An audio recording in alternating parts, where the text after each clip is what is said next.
Hi guys, in this video I'll be explaining cube notation.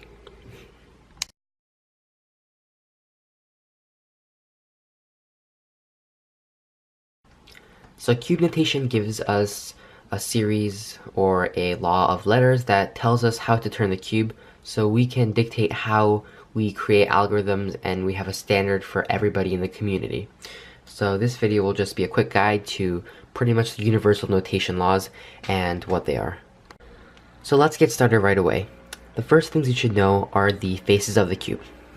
This is the upper face, the down face, the right face, the left face, the front face, and the back face. These are all commonly denoted by the uppercase letters U, D, R, L, F, and B respectively. A capital letter means that you should turn that face of the cube 90 degrees clockwise. For example, if you have this right here, R, U, then you turn the right layer clockwise, then the upper layer clockwise. If there is an apostrophe after a capital letter, like this, then that means to do a 90 degrees counterclockwise turn. For example, R prime, U prime. Right face, 90 degrees counterclockwise. Up face, 90 degrees counterclockwise. The number 2 after uppercase letter denotes that you should turn that face of the cube 180 degrees. For example, if you have U2, that means you should turn the U layer, the upper layer, twice. So for example, R2, U2 would look like this. Turn the right layer 180 degrees, turn the upper layer 180 degrees. Just this much will get you pretty far, and you should already be able to read the majority of all algorithms, so you can try this one right here. This one is commonly known as T-perm, and it looks like this. R, U, R prime, U prime, R prime, F, R2, U prime, R prime, U prime, R, U, R prime, F prime. So that's basic cube notation, and now I'll be talking about a little bit more advanced stuff. So the first advanced notation I'll be talking about is rotations.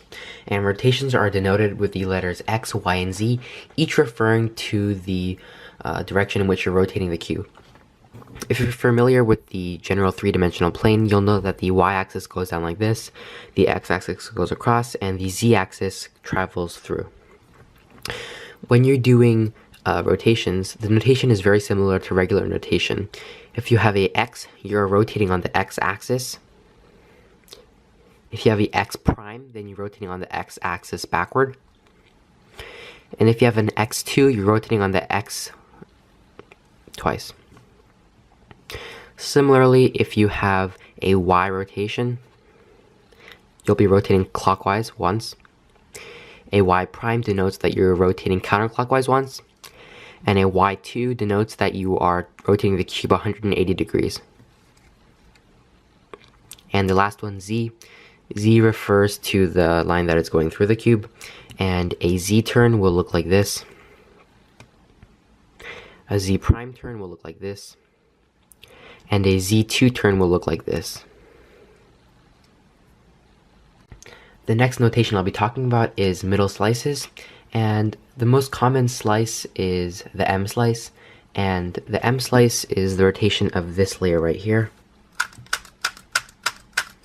And contrary to popular belief, this is not an M, rather it's an M prime. So this is a M prime, these are M moves, and this is a M2. Similarly, rotating this middle layer right here is called a S, denoted by a lowercase s. It's also referred to as a slice, and turning this middle layer right here is referred to by a lowercase e. So the last special notation I'll be talking about are fat turns, and fat turns are generally denoted by lowercase letters or a W following a lowercase letter or a W following an uppercase letter.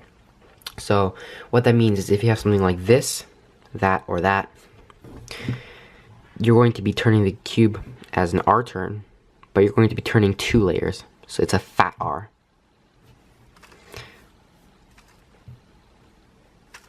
Similarly, a fat F would look like one of these 3 and would be performed like this.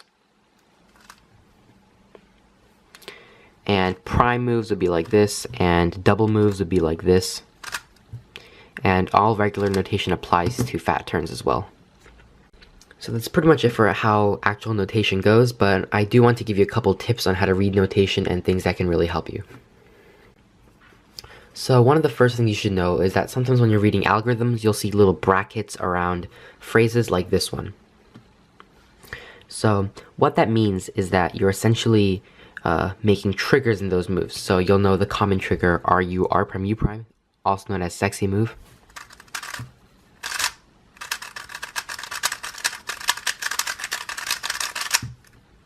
In the algorithm T-perm, you'll see that it's bracketed, and it means that you can do that quickly. So it's there for your convenience, so you know that it's something that you've seen before and not something that you have to learn by muscle memory. Alright guys, that pretty much wraps up this video. I hope you guys enjoyed, and stay tuned for new videos.